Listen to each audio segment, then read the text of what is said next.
Hello, my name is Drew Brenowitz. I am a paid intern assistant strength and conditioning coach at the University of Connecticut with the football team, and this is my TED Talk. So my topic will be sport leadership versus management in sports, and more particularly what it looks like from a college football point of view. Just that's my experience. That's where I've been. I've seen probably about 4 different programs now and how they do things, and just being a couple of years into the profession, I feel this. I have a good amount of insight into what I'm going to be talking about today.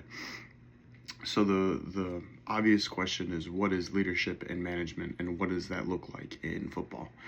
From a leadership standpoint, this is kind of my side of things, where you're looking at head coaches, position coaches, and maybe even a consultant that's brought in. This is a position that has a very close personal relationship with the athlete, that's seeing them most of the day, most of the year. It's where all the communication is coming from, and when a parent is giving their kid away to a college football program, the coach is seen as the father figure.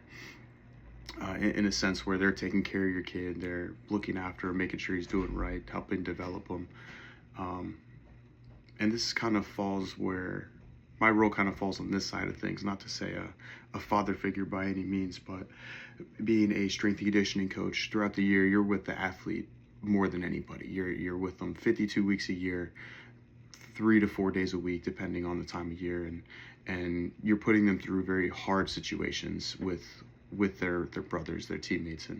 And what happens in that role is you are seen as kind of like more or less like a drill sergeant, a position of authority and somewhat of a leadership position. And your job is to motivate and cultivate a winning culture, meaning like hard work, teamwork, consistency, and those things. And that's one thing I really enjoy about my personal role. On the other side of things, the management side, you see things more like a DFO, which is a director of football operations or equipment or recruiting, things like that require a lot of scheduling, a lot of logistics like flights, getting players to and from campus, for family emergencies, booking trips for recruits, scheduling classes, figuring out meals, travel to and from games, and buses and airports, and clothing the team and everything. So all the, I'll say, more housekeeping things that are behind the scenes, not under the lights. Moving on to these two studies I looked at. One is entitled Sport Leadership, A New Generation of Thinking, and the other is Sport Leadership versus Management. And I picked these two because I feel every position in football can really fall under the umbrella of leadership and management, because you're dealing with people. So this leadership versus management article goes into exploring the mixed methods of using both leadership and management, and using those to combine qualitative and quantitative techniques to improve understanding of whatever situation you may be. This study looked at journals and articles from the last 30 plus years. And what it discovered was a lack of exploration of leadership theories using mixed models. It really highlights the need for a more comprehensive approach to better grasp leadership practices and outcomes from a management standpoint. The other article goes into more of a perspective that leadership is always evolving, and I couldn't agree more. Traditional leadership-focused models are always giving collaborative perspectives where leadership emerges from group interactions.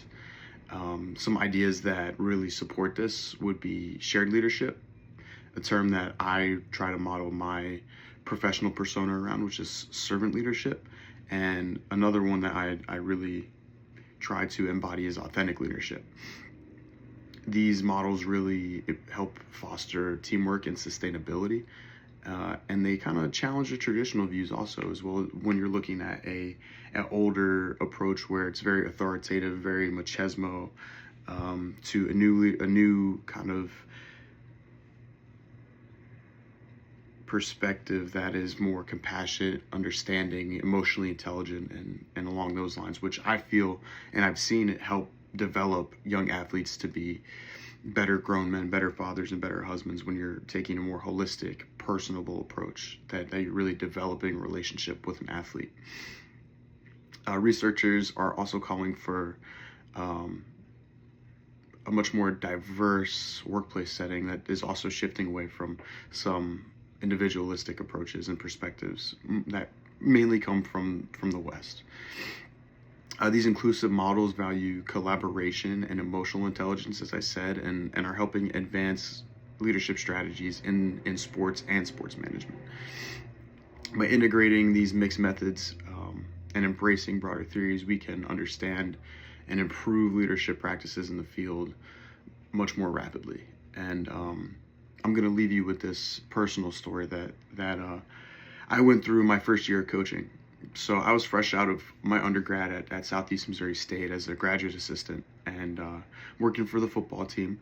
And during camp, we're at this church meal, and the church meal, we're in like a gymnasium in a church, and a lot of the community members and church members had come out to provide us a meal and thank us for our hard work, for the enjoyment that it brings them. And we get our food, we're sitting down, and I look over my left shoulder in the corner, and there's this kid, this local guy, had a very rough upbringing. He played quarterback for me, and he looks like he's just about to lose it, about to just ball his brains out. So I pull him aside into a side room, and I'm like, hey man, what's going on? You look terrible. Like you could talk to me if you want to. And he tells me that his best friend had just got shot in the head and killed, right before this church meal. And though it was a very tragic and sad, event of this young man's life, I felt very privileged to be the one to pull him aside and let him know that I'm here for him, and he could talk to me, and to put my arm around him, and that really, it gave me a nice feeling inside. Though I felt, obviously I felt a lot of sympathy and compassion for what my athlete was going through. It made me feel very privileged to be the one that was in that position to let him know he's not alone and to offer him some support. But yeah, that was my TED Talk. Thank you very much for listening, and have a great day.